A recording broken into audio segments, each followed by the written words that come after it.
नमस्कार दोस्तों, स्वागत है एक बार फिर से। आज हम जानेंगे ब्लूम टैक्सोनॉमी के बारे में। ब्लूम टैक्सोनॉमी का मतलब हो गया कि ब्लूम तो एक व्यक्ति का नाम है, टैक्सोनॉमी का मतलब होता है वर्गीकरण।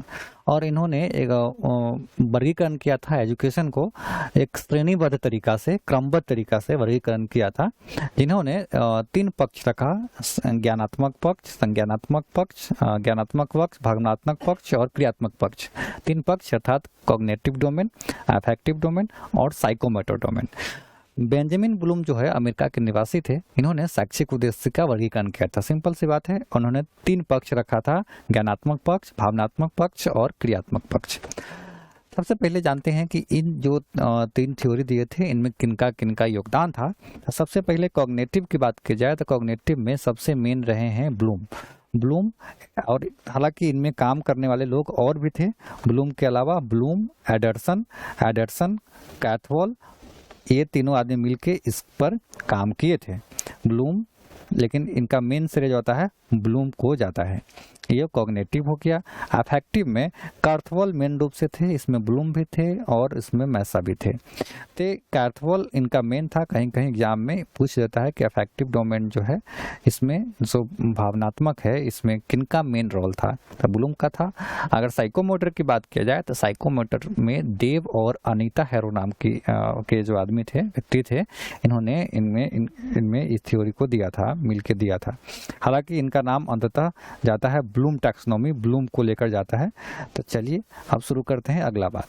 इन्होंने क्या क्या बात कही। इन्होंने कहा कि कॉग्निटिव डोमेन को इन्होंने 6 भागों में बांटा टोटल, जिसमें सबसे पहला था ज्ञान, समझबूझ, अनुप्रयोग, विश्लेषण, संश्लेषण और मूल्यांकन।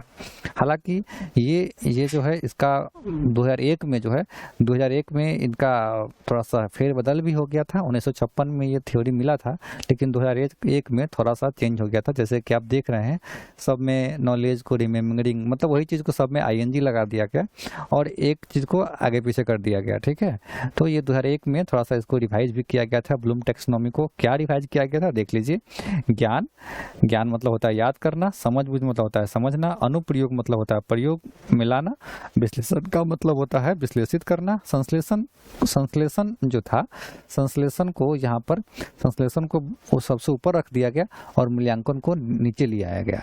तो नया में यही है, नया चीज जो देख रहे हैं आप, यही है। ठीक है, तो ये तो हमारा हो गया। इसके थ्योरी जो ज्ञानात्मक पक्ष थे, उनका जो 6 भागों में बांटा गया है, उन्होंने श्रेणी रूप में बांटे, श्रेणी क्रम में बांटे। और ये जो बांटा है उन्हीं के कुछ चेला चपाटी लोग बांटे हैं 2001 में, वो तो चले गए।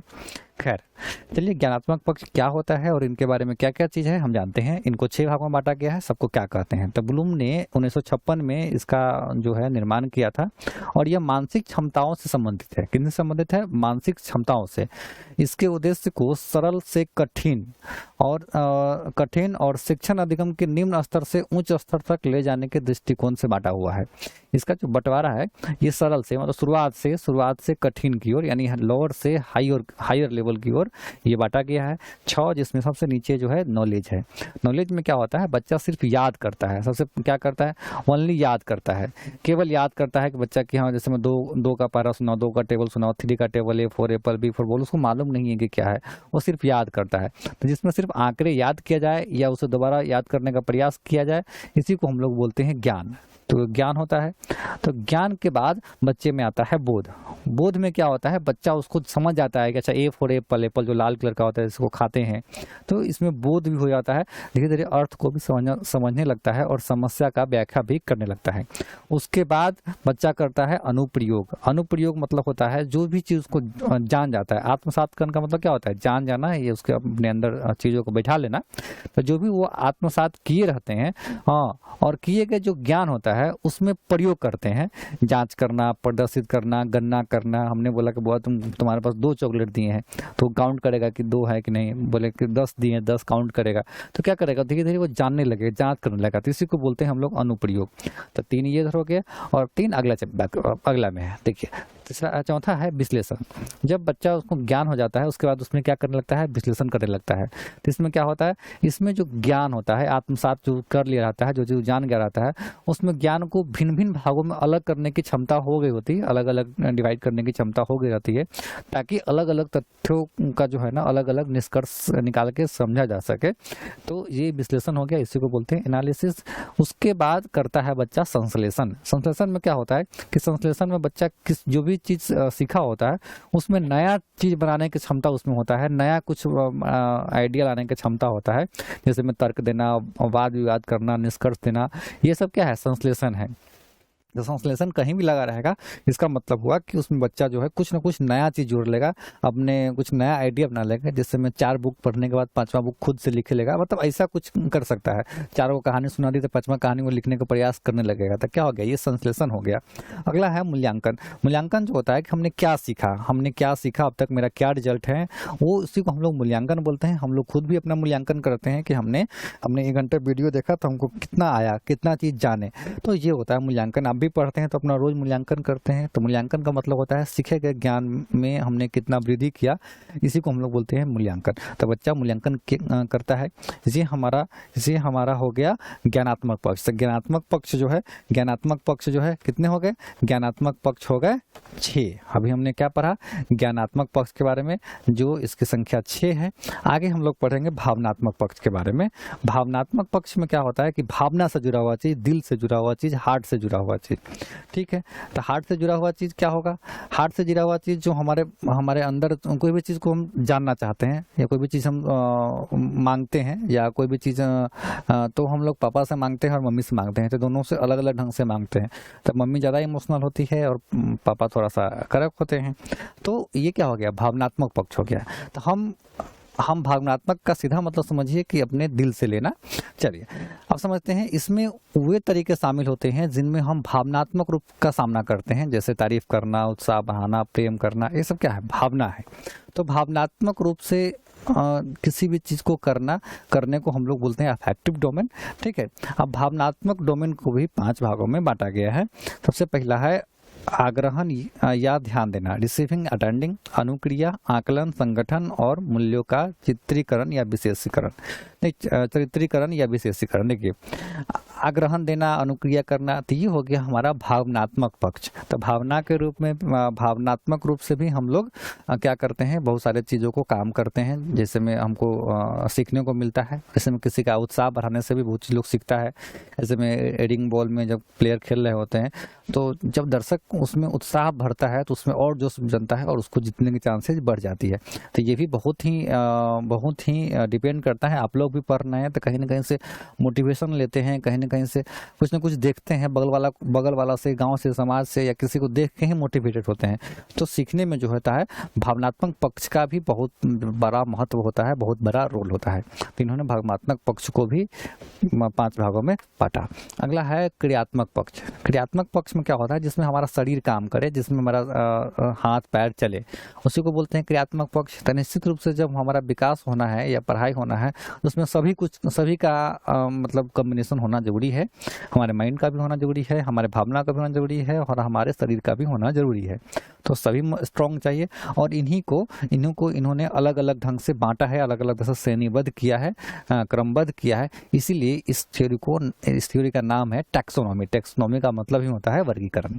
अगला है क्या है, क्रियात्मक पक्ष। तीसरा है, गलती से यहाँ लिखा गया है, तीसरा है ये तीसरा क्या है, ये तीसरा है, ठीक है। तो इसमें शारीरिक हलचल, मोटर स्किल क्षेत्र शामिल होते हैं। क्रियात्मक पक्ष को भी 6 भागों में बांटा गया है, जिसमें सहज क्रियात्मक, उसके अंग संचालन, उसके बाद आधारभूत अंग संचालन, शारीरिक योग्यताएं, कौशल युक्त अंग संचालन, और समस्त बुद्ध या सांकेतिक संप्रेषण। जिसमें सबसे पहला जो होता है, सबसे पहला सहज क्रिया। तो सहज में क्या आता है, जैसे में 2 महीना का बच्चा होगा और निश्चित रूप से अंगूठा चूसेगा, कुछ खाएगा, सहज हो गया। आधारभूत मतलब हो गया कोई ना कोई उसका बेस होता है, बेस हो गया। उसके बाद शारीरिक योग्यताएं मतलब दौड़ने का, चलने का। कौशल युक्त योग्यताएं का मतलब होता है उसमें कुछ काम करने का स्किल आ जाता है, कुछ चीज करने का तरीका आ जाता है। और समस्त मतलब होता है कि सभी चीज में सांकेतिक रूप से भी काम करने लगता है, मतलब सब कुछ कर सकता है।